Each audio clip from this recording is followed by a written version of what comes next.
Hi friends, ಎಲ್ಲರಿಗೂ ನಮಸ್ಕಾರ. ನಾನು ಮೋಹನ್ ಕುಮಾರ್, ಸ್ಪರ್ಧಾ ಕರ್ನಾಟಕ ಅಕಾಡೆಮಿ ಶಿವಮೊಗ್ಗಕ್ಕೆ ಪ್ರೀತಿಯ ಸ್ವಾಗತ. ನೋಡಿ, ಇವತ್ತು ನಮ್ಮ ಸ್ಪರ್ಧಾ ಕರ್ನಾಟಕ ಅಕಾಡೆಮಿ ಯೂಟ್ಯೂಬ್ ಚಾನಲಲ್ಲಿ ನಿಮ್ಮ ಶಾಲಾ ಶಿಕ್ಷಣ ಇಲಾಖೆ ಬಿಟ್ಟಿರ್ತಕ್ಕಂಥ ಈ GPT ಅಂತ ಏನು ಕರೀತೀರಾ, ಗ್ರ್ಯಾಜುಯೇಷನ್ ಪ್ರೈಮರಿ ಸ್ಕೂಲ್ ಟೀಚರಿಗೆ ಸಂಬಂಧಿಸಿದಂಥ ಸೋಷಿಯಲ್ ಸೈನ್ಸಲ್ಲಿ ಸುಮಾರು 25 ಪ್ರಶ್ನೆಗಳು, ಇತಿಹಾಸದ ಪ್ರಶ್ನೆಗಳನ್ನು ಮಾಡೆಲ್ ಪೇಪರಾಗಿ ಕೇಳಿದ್ದಾರೆ. ಆ ಮಾಡೆಲ್ ಪೇಪರ್ಲಿರ್ತಕ್ಕಂಥ ಇತಿಹಾಸ ಪ್ರಶ್ನೆಗಳನ್ನು ನಾನು ನಿಮ್ಮ ಜೊತೆ ಇವತ್ತು ಅನಾಲಿಸಿಸ್ ಮತ್ತು ಹಂಚ್ಕೊಳ್ತೇನೆ ಅಂತಕ್ಕಂಥದ್ದು.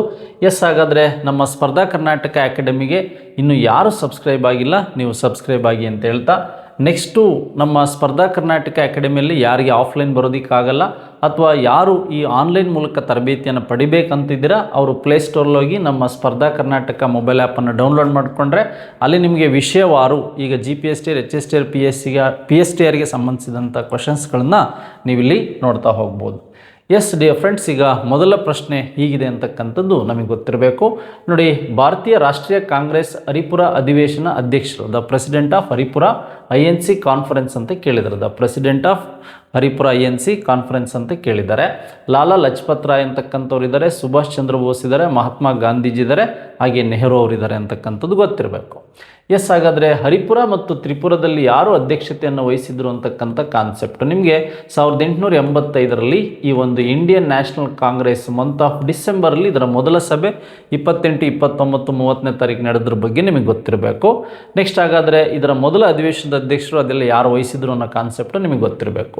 1938ರಲ್ಲಿ ಈ ಒಂದು ಹರಿಪುರ ಅಂತಕ್ಕಂಥದ್ದೇನಿದೆ, ಹಾಗೆ ಇದೇ ಒಂದು 1939ರಲ್ಲಿ ಈ ಒಂದು ತ್ರಿಪುರ ಏನಿದೆ, ಈ ಎರಡೂ ಪ್ಲೇಸ್ಗಳಲ್ಲಿ ಈ ಇಂಡಿಯನ್ ನ್ಯಾಷನಲ್ ಕಾಂಗ್ರೆಸ್ಸಿನ ಅಧ್ಯಕ್ಷತೆಯನ್ನು ವಹಿಸಿದಂಥವ್ರು ಯಾರು ಅಂದರೆ ಈ ಸುಭಾಷ್ ಚಂದ್ರ ಬೋಸ್ ಅಂತಕ್ಕಂಥದ್ದು ಗೊತ್ತಿರಬೇಕು. ಸುಭಾಷ್ ಚಂದ್ರ ಬೋಸ್ ಅಂತಕ್ಕಂಥದ್ದು ಗೊತ್ತಿರಬೇಕು. ಇವರು ಮತ್ತು ಗಾಂಧೀಜಿಯ ನಡುವೆ ಸೈದ್ಧಾಂತಿಕ ಭಿನ್ನಾಭಿಪ್ರಾಯಗಳುಂಟಾಗಿ ಗಾಂಧೀಜಿಯ ಪರದ ಕ್ಯಾಂಡಿಡೇಟ್ ಆದಂತಹ ಪಟ್ಟಾಭಿ ಸೀತಾರಾಮಯ್ಯ ಸೋತಿದ್ದರಿಂದ ಸುಭಾಷ್ ಚಂದ್ರ ಬೋಸ್ ಇಂಡಿಯನ್ ನ್ಯಾಷನಲ್ ಕಾಂಗ್ರೆಸ್ಸಿಗೆ ರಾಜೀನಾಮೆಯನ್ನು ನೀಡಿ ಈ ಒಂದು ಫಾರ್ವರ್ಡ್ ಬ್ಲ್ಯಾಕ್ ಅಂತಕ್ಕಂತಹ ಒಂದು ಗುಪ್ತ ಸಂಘ ಅಥವಾ ಕ್ರಿಮಿನಲ್ ಆರ್ಗನೈಜೇಷನನ್ನು ಇವರು ಸ್ಥಾಪನೆ ಮಾಡಿದ್ರು ಸಹ ನಿಮಗೆ ಗೊತ್ತಿರಬೇಕು. ಇವರು ಗೃಹ ಬಂಧನದಲ್ಲಿದ್ದರು ಅಂತಕ್ಕಂಥದ್ದು ಗೊತ್ತಿರಬೇಕು. ಹಾಗಾದರೆ ನೆಹರು ಅವರು ಅತಿ ಹೆಚ್ಚು ಬಾರಿ INCಯ ಅಧ್ಯಕ್ಷತೆಯನ್ನು ವಹಿಸಿದಂಥವ್ರು ಯಾರು ಅಂದರೆ 5 ಟೈಮ್ಸ್ ನೆಹರು ಅವರು ವಹಿಸ್ತಾರೆ. ಭಾಳ ವಿಶೇಷವಾಗಿ 1929ರ ಈ ಒಂದು ಲಾಹೋರ್ ಏನಿದೆ, ಈ ಲಾಹೋರ್ ಕಾಂಗ್ರೆಸ್ ಅಧಿವೇಶನದಲ್ಲಿ ಇವರೇನು ಮಾಡ್ತಾರೆ, ಈ ತ್ರಿವರ್ಣ ಧ್ವಜವನ್ನು ಹಾರಿಸಿ ಈ ಪೂರ್ಣ ಸ್ವರಾಜ್ಯ ಘೋಷಣೆಯನ್ನು ಮಾಡ್ತಾರೆ. ನೋಡಿ, ಮಹಾತ್ಮ ಗಾಂಧೀಜಿಯವರು ಭಾಗವಹಿಸಿದ ಏಕೈಕ ಅಧಿವೇಶನ 1924ರ ಅಧಿವೇಶನ ಏನಿದೆ, ಇದು ಇಂಡಿಯನ್ ನ್ಯಾಷನಲ್ ಕಾಂಗ್ರೆಸ್ಸಿಗೆ ಸಂಬಂಧಿಸಿದಂತೆ 39ನೇ ಅಧಿವೇಶನ. ಹಾಗೆ ಇದನ್ನು ಹಿಂದೂಸ್ತಾನ್ ಸೇವಾ ದಳದ ಕಾರ್ಯಕರ್ತರು ಏನು ಮಾಡ್ತಾರೆ, ನಡೆಸ್ಕೊಡ್ತಾರೆ. ಈ ಸಂದರ್ಭದಲ್ಲಿ ತೋಡಿದಂತಹ ಬಾವಿ ಹೆಸರೇನು ಅಂತ ಇತ್ತೀಚೆಗೆ ಕ್ವಶನ್ಸ್ ಕೇಳಿದರೆ, ಆ ಬಾವಿ ಹೆಸರು ಏನಪ್ಪ ಅಂದರೆ ಈ ಒಂದು ಪಂಪ ಸರೋವರ ಅಂತ. ಯಾವುದು? ಪಂಪ ಸರೋವರ ಅಂತಕ್ಕಂಥ ಬಾವಿ ಅಥವಾ ವಿಜಯನಗರ ವೇದಿಕೆ ಅಂತಕ್ಕಂಥದ್ದು. ಬೆಳಗಾವಿ ಕಾಂಗ್ರೆಸ್ ಅಧಿವೇಶನ ಏನಿದೆ, ಈ ಬೆಳಗಾವಿ ಕಾಂಗ್ರೆಸ್ ಅಧಿವೇಶನದ ವೇದಿಕೆ ಹೆಸರು ಏನಪ್ಪ ಅಂದರೆ ಈ ಒಂದು ವಿಜಯನಗರ ವೇದಿಕೆ ಅಂತ ಗೊತ್ತಿರಬೇಕು. ವಿಜಯನಗರ ವೇದಿಕೆ ಅಂತ ಗೊತ್ತಿರಬೇಕು. ಹಾಗಾದ್ರೆ ನಮಗೆ ಇಲ್ಲಿ ಮಹಾತ್ಮ ಗಾಂಧೀಜಿ, ನೆಹರು ಅವರ ಬಗ್ಗೆ ನೆಕ್ಸ್ಟ್ ಕ್ವಶನ್ಸ್ಗಳು ಬರ್ಬೋದು. ಪಟ್ಟಾಭಿ ಸೀತಾರಾಮಯ್ಯ ಮತ್ತು ಈ ಒಂದು ಗಾಂಧೀಜಿಯ ನಡುವೆ ನಡೆದಂಥ ಒಂದು ಘಟನೆ ಏನಿದೆ ಅಂತ ಈ ಒಂದು ಘಟನೆಗಳ ಬಗ್ಗೆ ನಿಮಗೆ ಗೊತ್ತಿರಬೇಕು ಅಂತಕ್ಕಂಥದ್ದು. ರೈಟ್ ಆನ್ಸರು ಸುಭಾಷ್ ಚಂದ್ರ ಬೋಸ್ ಅಂತಕ್ಕಂಥದ್ದು. ನೆಕ್ಸ್ಟು ಸುಭಾಷ್ ಚಂದ್ರ ಬೋಸ್ 1943ರಲ್ಲಿ ಸಿಂಗಪುರದಲ್ಲಿ ಏನು ಮಾಡ್ತಾರೆ, ಇಂಡಿಯನ್ ನ್ಯಾಷನಲ್ ಆರ್ಮಿಯನ್ನು ಸ್ಟಾರ್ಟ್ ಮಾಡ್ತಾರೆ. ಇದ್ರ ಬಗ್ಗೆನೂ ಸಹ ನಮಗೆ ಮಾಹಿತಿ ಇರಲಿ.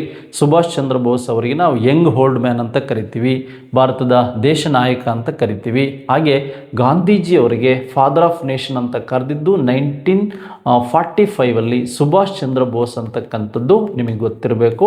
ಹಾಗಾಗಿ ವಿಶೇಷವಾಗಿ ಮತ್ತೆ ಇದೇ ಏರಿಯಾದಲ್ಲಿ ಪ್ರಶ್ನೆಗಳು ನಿಮಗೆ ಕೇಳ್ತಾ ಹೋಗ್ಬೋದು. ರೈಟ್ ಆನ್ಸರ್ ಯಾವುದು ಅಂದರೆ ಸುಭಾಷ್ ಚಂದ್ರ ಬೋಸ್ ಅಂತ ಗೊತ್ತಿರಲಿ. ನೆಕ್ಸ್ಟ್ ಅದಾದಮೇಲೆ ನಮಗೆ ಮತ್ತೊಂದು ಪ್ರಶ್ನೆಯಲ್ಲಿ ಹೇಳಿದೆ, ಬಕ್ಸರ್ ಕದನದ ಪರಿಣಾಮಗಳಿಗೆ ಸಂಬಂಧಿಸಿದಂತೆ ಕೆಳಗಿನ ಕೆಳಗಿನವುಗಳನ್ನು ಓದಿ ಹಾಗೂ ಸರಿಯಾದ ಉತ್ತರವನ್ನು ರೈಟ್ ಆನ್ಸರನ್ನು ಏನು ಮಾಡಿ ಕೊಡಿ ಅಂತ ಹೇಳಿದರೆ what the result of Buxar battle ಅಂತ ಕೇಳಿದ್ದಾನೆ. ಅಥವಾ ಈ ಬಕ್ಸರ್ ಕದನದ ಪರಿಣಾಮಗಳು, ಈ ಒಂದು ರಿಸಲ್ಟ್ ಆಫ್ ಬಕ್ಸರ್ ವಾರ್ ಬಗ್ಗೆ ಕೇಳ್ತಾ ಹೋಗಿದ್ದಾನೆ. ನಿಮಗೆಲ್ಲ ಗೊತ್ತಿದೆ ಬಕ್ಸರ್ ಕದನ 1964ರಲ್ಲಿ ನಡೆದಂಥದ್ರ ಬಗ್ಗೆ ನಿಮ್ಗೆ ಗೊತ್ತಿರಬೇಕು. ಈ ಬಕ್ಸರ್ ಕದನಕ್ಕೆ ಸಂಬಂಧಿಸಿದಂಥ ಘಟನೆಗಳು ಏನೇನಿದೆ ಮತ್ತು ಅದರ ಸಿರಾಜುದ್ದೌಲನ ಸೋಲು ಹೇಗಾಯಿತು ಅಂತಕ್ಕಂಥದ್ದು, ಹಾಗೆ ಅದಾದಮೇಲೆ ನಡೆದಂಥ ಘಟನೆಗಳು 1765ರಲ್ಲಿ ಒಂದು ಅಲಹಾಬಾದ್ ಅಗ್ರಿಮೆಂಟ್ ಆಗಿ ಈ ಬಂಗಾಳ ಇರ್ಬೋದು, ಬಿಹಾರ ಇರ್ಬೋದು, ಒಡಿಸ್ಸಾದಲ್ಲಿ ದಿವಾನಿ ರೈಟ್ಸ್ಗಳ ಬಗ್ಗೆ ನಮಗೆ ಏನೆಲ್ಲ ಬದಲಾವಣೆಗಳಾಯಿತು ಅಂತಕ್ಕಂಥದ್ದು ನಮಗೆ ಗೊತ್ತಿರಬೇಕು. ನೋಡಿ, ಈಸ್ಟ್ ಇಂಡಿಯಾ ಕಂಪನಿ ಬಂಗಾಳದ ಮೇಲೆ ದಿವಾನಿ ಹಕ್ಕನ್ನು 2ನೇ ಶಾ ಆಲಂ ನೀಡಿದ. ನೋಡಿ, ಅಲಹಾಬಾದ್ ಅಗ್ರಿಮೆಂಟ್ ಆಗಿದ್ದು ನಿಮಗೆ ಗೊತ್ತಿರಬೇಕು 1765ರಲ್ಲಿ. ಈ ಒಂದು 2ನೇ ಶಾ ಆಲಂ ಮತ್ತು ರಾಬರ್ಟ್ ಕ್ಲೈವ್, ಈ ಒಂದು ಆ ಸಂದರ್ಭದಲ್ಲಿದ್ದಂತಹ ಈ ರಾಬರ್ಟ್ ಕ್ಲೈವ್ ಏನಿದ್ದಾನೆ, ರಾಬರ್ಟ್ ಕ್ಲೈವ್ ಮತ್ತು 2ನೇ ಶಾ ಆಲಂ, 2ನೇ ಶಾ ಆಲಂ ಅಂತಕ್ಕಂಥವನೇನಿದ್ದಾನೆ ಇವನು ಯಾರಪ್ಪ ಅಂದರೆ ಮೊಘಲ್ ಚಕ್ರವರ್ತಿ ಅಂತ ಗೊತ್ತಿರಬೇಕು. ಆ ಸಂದರ್ಭದಲ್ಲಿ ಈ ಬಂಗಾಳ, ಬಿಹಾರ ಮತ್ತು ಒಡಿಸ್ಸಾದಲ್ಲಿ ಡ್ಯುಯಲ್ ಗೌರ್ಮೆಂಟ್ ಮತ್ತು ದಿವಾನಿ ರೈಟ್ಸ್ ಅಂತಕ್ಕಂಥದ್ದು. ಈ ದಿವಾನಿ ರೈಟ್ಸ್ ಅಂದರೆ ಭೂಕಂದಾಯದ ಒಂದು ಹಕ್ಕು ಅಂತ. ಡ್ಯುಯಲ್ ಗೌರ್ಮೆಂಟ್ ಅಂದರೆ ಒಂದು ಬ್ರಿಟಿಷ್ ಈಸ್ಟ್ ಇಂಡಿಯಾ, ಒಂದು ನವಾಬಾಸ್ ಇರ್ತಕ್ಕಂಥ ಒಂದು ಅಡ್ಮಿನಿಸ್ಟ್ರೇಷನ್ ಎರಡೂ ಇದ್ದಂಥದ್ದನ್ನು ನಾವು ಡ್ಯುಯಲ್ ಗೌರ್ಮೆಂಟ್ ಅಂತ ಕರಿತೀವಿ. ಈ ಸಂದರ್ಭದಲ್ಲಿ 2ನೇ ಶಾ ಆಲಂಗೆ ಮೊಘಲ್ ಚಕ್ರವರ್ತಿಗೆ ಏನು ಮಾಡ್ತಾರೆ ಬ್ರಿಟಿಷರು 26 ಲಕ್ಷ ರೂಪಾಯಿಗಳನ್ನು ಪಡೆದು ಬಂಗಾಳದ ಮೇಲಿನ ತನ್ನ ಹಕ್ಕನ್ನೆಲ್ಲ ಬಿಟ್ಟು ಕೊಡ್ತಾನೆ ಅಂತಕ್ಕಂಥದ್ದು. ಈ ಒಂದು ದಿವಾನಿ ರೈಟ್ಸ್ ಮತ್ತು ಡ್ಯುಯಲ್ ಗೌರ್ಮೆಂಟ್ ಎಲ್ಲಿವರೆಗೂ ಜಾರಿಯಲ್ಲಿತ್ತು ಅಂದರೆ 1773ರ ಒಂದು ರೆಗ್ಯುಲೇಟಿಂಗ್ ಆ್ಯಕ್ಟ್ ಜಾರಿಗೆ ಬರೋವರೆಗೂ ಸಹ ಇತ್ತು. ಹಾಗಾಗಿ ಮೊದಲ 2 ಸ್ಟೇಟ್ಮೆಂಟ್ ಸರಿ ಅಂತ ಗೊತ್ತಿರಬೇಕು. ಮೊದಲ 2 ಸ್ಟೇಟ್ಮೆಂಟ್ ನಿಮಗೆ ಸರಿ ಅಂತ ಗೊತ್ತಿರಬೇಕು. ಹಾಗಾದರೆ ಈ ಒಂದು 2ನೇ ಶಾ ಆಲಂ ಇರ್ಬೋದು, ಶುಜಾವುದ್ದೌಲ ಇರ್ಬೋದು, ರಾಬರ್ಟ್ ಕ್ಲೈವ್ ಇರ್ಬೋದು, ಇವರ ನಡುವೆ ಈ ಅಲಹಾಬಾದ್ ಅಗ್ರಿಮೆಂಟ್ ಅಂತಕ್ಕಂಥದ್ದು, ಯಾವುದು ಅಲಹಾಬಾದ್ ಒಪ್ಪಂದ ಅಂತಕ್ಕಂಥದ್ದು ಏರ್ಪಡ್ತು. ಇದು ನಿಮಗೆ ಗೊತ್ತಿರಬೇಕು. ಎಸ್, ಹಾಗಾದರೆ ಆಪ್ಷನ್ ಎ ಮತ್ತು ಬಿಗೆ ಸಂಬಂಧಿಸಿದಂಥ ಅಂಶಗಳನ್ನು ನಾವಿಲ್ಲಿ ನೋಡ್ಬೋದು. ಎ ಮತ್ತು ಬಿ ಎರಡೂ ಸರಿ ಅಂತಕ್ಕಂಥದ್ದು ಗೊತ್ತಿರಲಿ. ನೆಕ್ಸ್ಟ್ ಅದಾದಮೇಲೆ ಪ್ಲಾಸಿ ಕದನವು ನಡೆದ ವರ್ಷ. ನೋಡಿ, ನಾನು ಹೇಳ್ತಾ ಇದ್ದೆ ಬಹಳ ಪ್ರಶ್ನೆಗಳಲ್ಲಿ ನಮಗೆ ಇದನ್ನು ಹೆಚ್ಚೆಚ್ಚು ಪ್ರಶ್ನೆಗಳನ್ನು ಕೇಳ್ತಾ ಹೋಗ್ತಾರೆ ಅಂತಕ್ಕಂಥದ್ದು. ನಮಗೆ ರೈಟ್ ಆನ್ಸರ್ ಯಾವುದು ಅಂದರೆ ಪ್ಲಾಸಿ ಅಂತಕ್ಕಂಥದ್ದು. ನೋಡಿ, ಈ ವೆಸ್ಟ್ ಬಂಗಾಳಲ್ಲಿರ್ತಕ್ಕಂತಹ ಈ ಒಂದು ಪ್ಲಾಸಿ ಕದನ ಏನಿದೆ, ಈ ಪ್ಲಾಸಿ ಕದನಕ್ಕೆ ಸಂಬಂಧಿಸಿದಂತೆ ಏನೆಲ್ಲ ಘಟನೆಗಳು ನಡೀತಾ ಇದ್ವು ಅಂತಕ್ಕಂಥದ್ದು.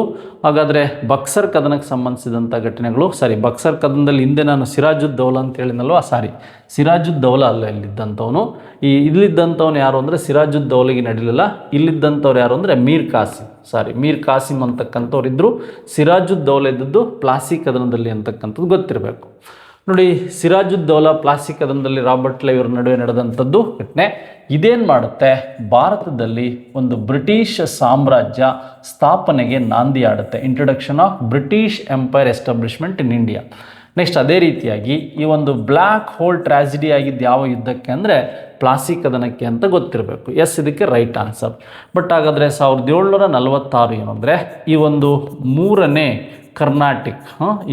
ಕರ್ನಾಟಿಕ್ ಯುದ್ಧ ಸ್ಟಾರ್ಟ್ ಆಗೋದಕ್ಕೆ ಈ ಒಂದು ಬ್ರಿಟನ್ನಲ್ಲಿ ನಡೆದಂತಹ ಒಂದು ಯುದ್ಧಗಳು ಏನಾಯಿತು ಅಂತಕ್ಕಂಥದ್ದು, ಈ ಒಂದು ಸಪ್ತವಾರ್ಷಿಕ ಯುದ್ಧಗಳು ಆರಂಭಗೊಂಡಿದ್ರ ಬಗ್ಗೆ ಅಥವಾ ಅದರ ವಿಶೇಷ ಅಂಶಗಳ ಬಗ್ಗೆ ನಮಗೆ ಈ ಪ್ರಶ್ನೆಗಳನ್ನು ಬೇಸಿಕ್ಕಾಗಿ ನಮಗೆ ಪ್ರಶ್ನೆಗಳನ್ನು ಕೇಳ್ತಾ ಹೋಗ್ಬೋದು. ಇದು ಸಹ ನಮಗೆ ಗೊತ್ತಿರಬೇಕು. ಸಪ್ತವಾರ್ಷಿಕ ಯುದ್ಧಗಳು ನಡೆದಂಥದ್ದಿಲ್ಲಿ 3ನೇ ಕರ್ನಾಟಿಕ್ ಯುದ್ಧ ನಡೆದಾಗ ಆದಂಥ ಘಟನೆ. ನೋಡಿ, 1798 ಅಂದರೆ ನಿಮಗೆ ಗೊತ್ತಿರಬೇಕು ಸಬ್ಸಿಡರಿ ಅಲೈನ್ಸ್ ಸಿಸ್ಟಮ್ ಬಗ್ಗೆ ನೆನಪಿಡಲಿ. ಈ ಒಂದು ವೆಲ್ಲೆಸ್ಲಿ ಅಂತಕ್ಕಂಥವನು ಯಾರು, ಲಾರ್ಡ್ ವೆಲ್ಲೆಸ್ಲಿ ಅಂತಕ್ಕಂಥವನು ಸಹಾಯಕ ಸೈನ್ಯ ಪದ್ಧತಿಯನ್ನು ಹೈದರಾಬಾದ್ ನಿಜಾಮರ ಮೇಲೆ ಏರಿದ್ರ ಬಗ್ಗೆ ಗೊತ್ತಿರಬೇಕು. ಇಲ್ಲಿ ಅದೇ 1764 ಬಕ್ಸರ್ ಕದನದ ಬಗ್ಗೆ ಗೊತ್ತಿರಬೇಕು. ಬಕ್ಸರ್ ಅಂತಕ್ಕಂಥದ್ದು ಬಿಹಾರದಲ್ಲಿದೆ, ಪ್ಲಾಸಿ ಅಂತಕ್ಕಂಥದ್ದು ವೆಸ್ಟ್ ಬಂಗಾಳಲ್ಲಿದೆ ಅಂತಕ್ಕಂಥದ್ದು ಗೊತ್ತಿರಬೇಕು. ಹಾಗೆ ಈ 4 ಯುದ್ಧಗಳ ಜೊತೆಗೆ ನಮಗೆ ಈ ಒಂದು 1760ರ ಈ ಒಂದು ವಾಂಡಿವಾಶ್ ಕದನದ ಬಗ್ಗೆನೂ ಸಹ ಜಾಸ್ತಿ ಪ್ರಶ್ನೆಗಳು ಬರೋ ಸಾಧ್ಯತೆ ಇರುತ್ತೆ. ಅದು ಬಿಟ್ಟರೆ 1761ರ ಈ ಹರಿಯಾಣದ 3ನೇ ಪಾಣಿಪತ್ ಕದನ ಏನಿದೆ, ಈ ಕದನದ ಮೇಲೂ ಸಹ ಹೆಚ್ಚು ಪ್ರಶ್ನೆಗಳನ್ನು ಕೇಳೋ ಸಾಧ್ಯತೆ ಇರುತ್ತೆ. ಬಟ್ ಹಾಗಾದರೆ ನಮಗೆ 3ನೇ ಪ್ರಶ್ನೆಗೆ ಆಪ್ಷನ್ 3 ರೈಟ್ ಆನ್ಸರ್. ಬಟ್ ಈಗ ನಾವು ಈ ಎರಡನೇ ಪ್ರಶ್ನೆಗೆ ಸಂಬಂಧಿಸಿದಂತೆ ನೋಡೋದಾದರೆ ಪ್ಲಾಸಿ ಕದನ ನಡೆದಿದ್ದು ಸಿರಾಜುದ್ದೌಲನಿಗೆ ಮತ್ತು ರಾಬರ್ಟ್ ಕ್ಲೈವನಿಗೆ ಅಂತಕ್ಕಂಥದ್ದು ಗೊತ್ತಿರಬೇಕು. ನಂತರ ಬಕ್ಸರ್ ಕದನದಲ್ಲಿದ್ದಂಥವನು ನಮಗೆ ಮೀರ್ ಕಾಸಿಮ್ ಅಂತಕ್ಕಂಥದ್ದು ಗೊತ್ತಿರಬೇಕು, ಮೀರ್ ಜಾಫರ್ ಆದಮೇಲೆ. ನೆಕ್ಸ್ಟ್ ಹಾಗಾದರೆ ಈ ಕೆಳಗೆ ನೀಡಿರುವ ಮನೆತನಗಳ ಸರಿಯಾದ ಕಾಲಾನುಕ್ರಮಣಿಕೆಯನ್ನು ಬರೀರಿ ಅಂತ ಕೊಟ್ಟಿದ್ದಾರೆ. ನಿಮಗೆ ವಿಜಯನಗರ ಸಾಮ್ರಾಜ್ಯದ ಬಗ್ಗೆ ಹೆಚ್ಚು ಕೇಳೋದು ಅದು ಎಸ್ಟಾಬ್ಲಿಷ್ಮೆಂಟ್ ಆದಂತೆ ಏನು ನೋಡಿ. 1336ರಲ್ಲಿ ವಿಜಯನಗರ ಹಕ್ಕಬುಕ್ಕರಿಂದ ಸ್ಥಾಪನೆ ಆಯಿತು ನೋಡಿ. ಫಸ್ಟು 1336ರಿಂದ 85ರವರೆಗೆ 1485ರವರೆಗೆ ಇದ್ದದ್ದು ಯಾವುದು ಅಂದರೆ ಈ ಒಂದು ಸಂಗಮ್ ಸಂತತಿ ಅಂತ, ಯಾವುದು ಸಂತತಿ ಅಂತ ಗೊತ್ತಿರಬೇಕು. ನೆಕ್ಸ್ಟು 1485ರಿಂದ 1505ರವರೆಗೆ ಇದ್ದಂಥದ್ದು ಯಾವುದು ಅಂದರೆ ಈ ಒಂದು ಸಾಳ್ವ ಸಂತತಿ ಅಂತ. ಈ ಸಾಳ್ವ ಸಂತತಿ ಆದಮೇಲೆ 1505ರಿಂದ 1570ರವರೆಗೆ ಇದ್ದಂಥದ್ದು ಯಾವುದು ಅಂದರೆ ಈ ಒಂದು ತುಳುವ ಸಂತತಿ ಆದಮೇಲೆ 1570ರಿಂದ ನಮಗೆ 1646ವರೆಗೆ ಇದ್ದಂಥ ಯಾವುದು ಅಂದರೆ ಅರವೀಡು ಸಂತತಿ ಅಂತ ಗೊತ್ತಿರಬೇಕು, ಅರವೀಡು ಸಂತತಿ. ಎಸ್, ಹಾಗಾದರೆ ಇಲ್ಲಿ ಸಿನಲ್ಲಿ ಅರವೀಡು ಇದೆಯಲ್ಲ, ಈ ಸಿ ಲಾಸ್ಟ್ಗೆ ಎಲ್ಲಿದೆ ನೋಡಿ, ಇಲ್ಲೇ ಇದೆ, ಸಿ ಲಾಸ್ಟಿಗೆ ಇಲ್ಲಿದೆ. ಹಾಗಾದರೆ ನಮಗೀಗ ಗೊತ್ತಾಗ್ತಾ ಇದೆ ಫಸ್ಟು ಯಾವುದು ಕಾಲಾನುಕ್ರಮವಾಗಿ ಕರೆಕ್ಟಾಗಿದೆ ಅಂತಕ್ಕಂಥದ್ದು ನೋಡೋದಾದರೆ ಡಿ ಕರೆಕ್ಟಾಗಿದೆ, ಸಂಗಮ್ ಕರೆಕ್ಟಾಗಿದೆ, ಸಂಗಮ್ ಆದಮೇಲೆ ಸಾಳ್ವ ಕರೆಕ್ಟಾಗಿದೆ, ಸಾಳ್ವ ಆದಮೇಲೆ ತುಳುವ ಕರೆಕ್ಟಾಗಿದೆ ಬಿ, ಈ ಆಪ್ಷನ್ಸಲ್ಲಿ.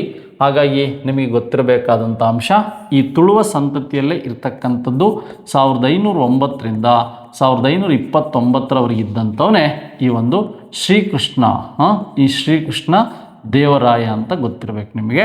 ನೆಕ್ಸ್ಟು ಈ ಒಂದು ತುಳುವ ಸಂತತಿಯ ಸಂದರ್ಭದಲ್ಲೇ 1565ರ ಈ ಒಂದು ತಾಳಿಕೋಟೆ, ಈ ತಾಳಿಕೋಟೆ ಕದನ ಏರ್ಪಟ್ಟಿದ್ದು ಅಂತ ಗೊತ್ತಿರಬೇಕು. ತಾಳಿಕೋಟೆ ಕದನ ಏರ್ಪಟ್ಟಿದ್ದು ಅಂತಕ್ಕಂಥದ್ದು ನಿಮಗೆ ಗೊತ್ತಿರಬೇಕು. ಆಪ್ಷನ್ ಡಿ ಏನಿದೆ ಇದು ಇದಕ್ಕೆ ಸರಿಯಾದ ಉತ್ತರ. ಆಪ್ಷನ್ ಡಿ ಏನಿದೆ ಇದು ಇದಕ್ಕೆ ಸರಿಯಾದ ಉತ್ತರ ಅಂತಕ್ಕಂಥದ್ದು ಸ್ನೇಹಿತರೆ ಗೊತ್ತಿರಬೇಕು. ವಿಜಯನಗರದ ಮೇಲೆ ಸುಮಾರು ಪ್ರಶ್ನೆಗಳನ್ನು ಕೇಳ್ತಾರೆ. ಸಂಗಮ್ ಸಂತತಿಯಲ್ಲಿ ಬರ್ತಕ್ಕಂಥವ್ರು ಹಕ್ಕಬುಕ್ಕ, ಹರಿಹರ ಇರ್ಬೋದು, 1ನೇ ದೇವರಾಯ, 2ನೇ ದೇವರಾಯ ಇರ್ಬೋದು. ಹಾಗೆ ನರಸನಾಯಕನ ಆದಮೇಲೆ ನರಸನಾಯನ ಮಕ್ಕಳೇ ಏನು ಅಂದರೆ ಅಚ್ಯುತರಾಯ, ಈ ಒಂದು ಶ್ರೀಕೃಷ್ಣ ದೇವರಾಯ, ಇವರೆಲ್ಲ ಬರ್ತಾರೆ ಅಂತಕ್ಕಂಥದ್ದು ಗೊತ್ತಿರಬೇಕು. ಹಾಗಾದರೆ ಆಪ್ಷನ್ ಡಿ ಸರಿಯಾದ ಉತ್ತರ. ನೆಕ್ಸ್ಟ್ ಇದಾದಮೇಲೆ ನಮಗೆ ಕುಶಾಣ ರಾಜ್ಯ ಮನೆತನದ ಸ್ಥಾಪಕ ನೋಡಿ. ಈ ಕುಶಾಣ ರಾಜ್ಯ ಮನೆತನದ ಸ್ಥಾಪಕ ಯಾರಪ್ಪ ಅಂದರೆ ಭಾಳ ವಿಶೇಷವಾಗಿ ಈ 1ನೇ ಕುಜಲ ಕ್ಯಾಟ್ಪಿಸಸ್ ಅಂತಕ್ಕಂಥವ್ರು ಈ ಮಧ್ಯ ಏಷ್ಯಾ ಮತ್ತು ಚೀನಾ ಭಾಗದಲ್ಲಿ ಬಂದಿರತಕ್ಕಂಥ ಒಂದು ಯೂಚಿ ಪಂಗಡಕ್ಕೆ, ಯಾವ ಪಂಗಡಕ್ಕೆ, ಯೂಚಿ ಪಂಗಡಕ್ಕೆ ಸೇರಿದಂಥವರೇ ಈ ಕುಶಾಣರು ಅಂತ ಗೊತ್ತಿರಲಿ. ಈ ವೀಮಾ ಕಡ್ಪಿಸಸ್ ಏನಿದ್ದಾನೆ ಭಾರತಕ್ಕೆ ಮೊದಲ ಬಾರಿಗೆ the introduce of golden coin, ಚಿನ್ನದ ನಾಣ್ಯಗಳನ್ನು ಪರಿಚಯಿಸಿದ. ಕಾನಿಷ್ಕ ನಿಮಗೆ ಗೊತ್ತಿದೆ 78 ಈ ಶಕ ವರ್ಷದ ಜೊತೆಗೆ 78 ಶಕ ವರ್ಷದ ಜೊತೆಗೆ ಈ ಒಂದು ಗಾಂಧಾರ ಕಲೆಯನ್ನು ಇವನೇನು ಮಾಡ್ತಾನೆ, ಇಂಟ್ರಡ್ಯೂಸ್ ಮಾಡ್ತಾನೆ. ಕಾರ್ವೇಲು ಇವನು ಒಡಿಸ್ಸಾದವನು ಅಂತಕ್ಕಂಥದ್ದು. ಕಳಿಂಗ ಯುದ್ಧದ ಸಂದರ್ಭದಲ್ಲಿ ಇವನ ಹೆಸರು ಸಹ ಬರುತ್ತೆ, ಕಾರ್ವೇಲು ಯುದ್ಧ ಅಂತ. ಅದು ಇತಿಹಾಸಕಾರರಲ್ಲಿ ಒಂದು ನಿಪುಣವಾಗಿ ಇಲ್ಲದೆ ಇರತಕ್ಕಂಥ ಒಂದು ಹೆಸರಾಗಿದೆ.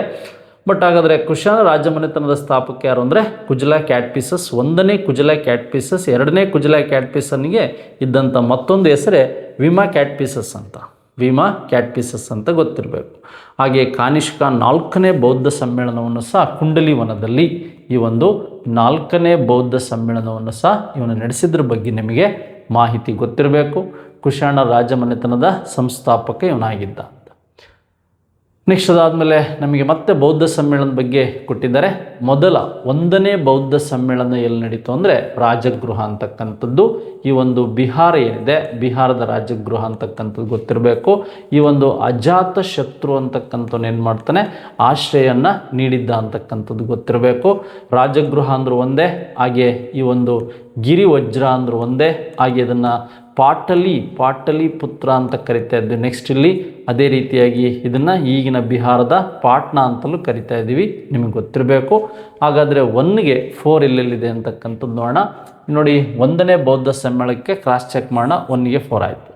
ನೆಕ್ಸ್ಟ್ ಹಾಗಾದರೆ ಎರಡನೇ ಬೌದ್ಧ ಸಮ್ಮೇಳನ ಎಲ್ಲಿ ನಡೀತು ಅಂದರೆ ವೈಶಾಲಿ, ಬಿಹಾರದ ವೈಶಾಲಿಗೆ ಸಂಬಂಧಿಸಿದಂತೆ ನಾವು ನೋಡ್ತಾ ಹೋಗ್ಬೋದು. ಇಲ್ಲಿ ಈ ಕಾಲಕೋಶ ಅಂತಕ್ಕಂಥವನೇನಿದ್ದಾನೆ ಇವನು ಆಶ್ರಯವನ್ನು ನೀಡಿರ್ತಾನೆ ಅಂತಕ್ಕಂಥದ್ದು ಗೊತ್ತಿರಬೇಕು.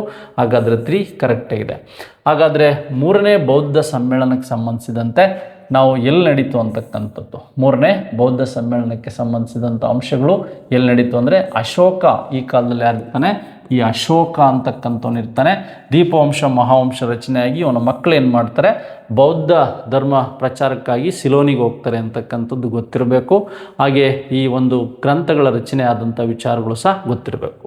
ಹಾಗಾದರೆ 4ನೇ ಬೌದ್ಧ ಸಮ್ಮೇಳನದಲ್ಲೇ ಈ ಕಾಶ್ಮೀರದ ಕುಂಡಲಿ ವನದಲ್ಲಿ ನಡೆದಾಗ ಹೀನಯಾನ ಮತ್ತು ಮಹಾಯಾನ ಅಂತ ಡಿವೈಡ್ ಆಗುತ್ತೆ.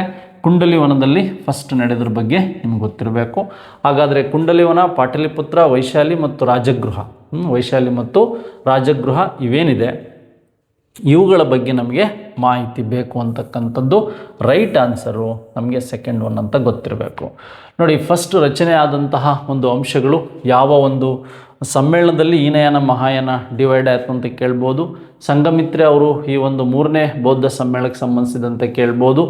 ಮೊದಲ ಬೌದ್ಧ ಸಮ್ಮೇಳನದ ಅಜಾತಶತ್ರು ಆಶ್ರಯ ನೀಡಿದ್ದ, 2ನೇ ಬೌದ್ಧ ಸಮ್ಮೇಳನಕ್ಕೆ ಕಾಲಕೋಶ ಅಥವಾ ಕಾಲ ಅಶೋಕ ಆಶ್ರಯ ನೀಡಿದ್ದ, ಈ 3ನೇ ಬೌದ್ಧ ಸಮ್ಮೇಳನಕ್ಕೆ ಅಶೋಕ ಆಶ್ರಯ ನೀಡಿದ್ದ, 4ನೇ ಬೌದ್ಧ ಸಮ್ಮೇಳನಕ್ಕೆ ಈ ಒಂದು ಕಾನಿಷ್ಕ ಆಶ್ರಯ ನೀಡಿದ್ರ ಬಗ್ಗೆ ನಿಮಗೆ ಮಾಹಿತಿ ಇರಲಿ. 1ನೇ 2ನೇ ಮತ್ತು 3ನೇ 4ನೇ ಬೌದ್ಧ ಸಮ್ಮೇಳನ ಗೊತ್ತಿರಲಿ. ನೆಕ್ಸ್ಟು ರಾಷ್ಟ್ರಕೂಟರ ಕಾಲದಲ್ಲಿ ಜೀವಿಸಿದ್ದ ಪ್ರಮುಖ ಕವಿಗಳ ಸರಿಯಾದ ಗುಂಪು ಯಾವುದು ಅಂತ. ರಾಷ್ಟ್ರಕೂಟರ ಕಾಲದಲ್ಲಿ ಜೀವಿಸಿದ್ದಂಥ ಕವಿಗಳ ಪ್ರಮುಖ ಸರಿಯಾದ ಗುಂಪು ಯಾವುದು ಅಂತ. ತ್ರಿವಿಕ್ರಮ ಅಂತಕ್ಕಂಥದ್ದು ನಿಮಗೆ ಗೊತ್ತಾಗಲಿಲ್ಲ ಅಂದ್ರೆ ಭಾಳ ಸಿಂಪಲ್ಲಾಗಿ ಅಟೆಂಡ್ ಮಾಡ್ಬೋದು. ರವಿಕೀರ್ತಿ ಅಂತಕ್ಕಂಥವ್ನು ಎಲ್ಲಿ ಬಂದ ಅಂದರೆ ಈ ಒಂದು ಬಾದಾಮಿ ಚಾಲುಕ್ಯರ ಐಹೊಳೆ ಶಾಸನ. ಹಾಗಾದರೆ ಈ ಆಪ್ಷನ್ ಅಲ್ಲ. ನೆಕ್ಸ್ಟ್ ಇಲ್ಲೂ ರವಿಕೀರ್ತಿ ಇದೆ, ಇಲ್ಲೂ ಸಹ ನಾವೇನು ಮಾಡ್ಬೋದು, ಇದು ಬಾದಾಮಿ ಚಾಲುಕ್ಯರಲ್ಲಿ ಇದ್ದಂತಹ ಒಂದು ರವಿಕೀರ್ತಿ ಐಹೊಳೆ ಶಾಸನದ ಬಗ್ಗೆ ನಾವು ನೋಡ್ತಾ ಹೋಗ್ಬೋದು. ನೆಕ್ಸ್ಟ್ ಹಾಗಾದರೆ ಇಲ್ಲಿ ನಮಗೆ ಇದ್ದಂತಹ ಈ ವಿಜ್ಜಿಕ ಅಂತಕ್ಕಂಥದ್ದೇನಿದೆ ಸರ್, ಇದು ವಿಜ್ಜಿಕ ಅಂತ. ವಿಜ್ಜಿಕನೂ ಸಹ ಬಾದಾಮಿ ಚಾಲುಕ್ಯರಲ್ಲಿ ಇದ್ದಂಥವ್ರು ಅಂತ. ಹಾಗಾದರೆ ತ್ರಿವಿಕ್ರಮ ಮತ್ತು ಹಲಯ ಮತ್ತು ಜಿನಸೇನ ಗೊತ್ತಾಗುತ್ತೆ ನಿಮಗೆ ಇಂಪಾರ್ಟೆಂಟಾಗಿ. ಜಿನಸೇನ ರಾಷ್ಟ್ರಕೂಟರಲ್ಲಿ ಇದ್ದಂಥವನು. ಹಾಗಾಗಿ ಫಸ್ಟ್ ಒನ್ ಏನಿದೆ ಇದು ಸರಿಯಾದ ಉತ್ತರ ಅಂತ ನಿಮ್ಗೆ ಗೊತ್ತಿರಬೇಕು. ಫಸ್ಟ್ ಒನ್ ಏನಿದೆ ಇದು ಸರಿಯಾದ ಉತ್ತರ ಅಂತಕ್ಕಂಥದ್ದು ನಿಮಗೆ ಗೊತ್ತಿರಬೇಕು. ಫಸ್ಟ್ ಆಪ್ಷನ್ಸ್ ಏನಿದೆ ಅದು ನೋಡಿ. ಇಲ್ಲಿ ವಿಜ್ಜಿಕ ಇರ್ತಕ್ಕಂಥದ್ದು ಇಲ್ಲಿದೆ, ನಿಮಗೆ ಇಲ್ಲಿ ಶಿವಭಟ್ಟಾರಕ ಅಂತಕ್ಕಂಥದ್ದಿದೆ. ಹಾಗಾಗಿ ಫಸ್ಟ್ ಒನ್ ಏನಿದೆ ಇದು ಜಿನಸೇನ ಇವರಿಗೆ ಸಂಬಂಧಿಸಿದಂತೆ. ಅದರ್ವೈಸ್ ನಿಮಗೆ ರಾಂಗ್ ಆಪ್ಷನ್ಸ್ಗಳೇನಿರ್ತವೆ ಅಥವಾ ಬೇರೆ ಅಂಶಗಳಲ್ಲಿ ಏನು ಕ್ವಶನ್ಸ್ಗಳಿರ್ತವೆ ಅವುಗಳನ್ನು ಸಹ ನೀವೇನು ಮಾಡ್ಬೋದು, ನೋಡ್ತಾ ಹೋಗ್ಬೋದು.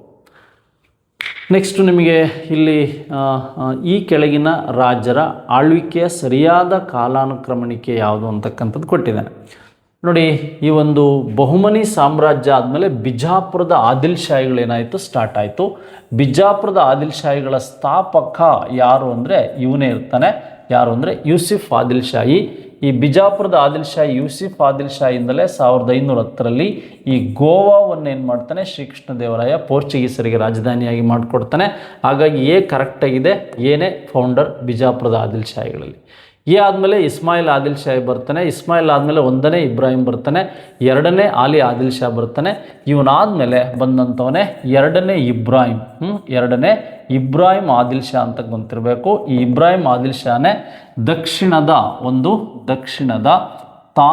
ತಾಜ್ ಮಹಲ್ ಆದಂತಹ ಈ ಒಂದು ಇಬ್ರಾಹಿಂ ರೋಜಾವನ್ನು 1626ರಲ್ಲಿ ನಿರ್ಮಾಣ ಮಾಡ್ತಾನೆ. ನೆಕ್ಸ್ಟು ಇವನಾದ್ಮೇಲೆ ಬಂದಂಥವನು ಯಾರು ಅಂದರೆ ಈ ಒಂದು ಮಹಮ್ಮದ್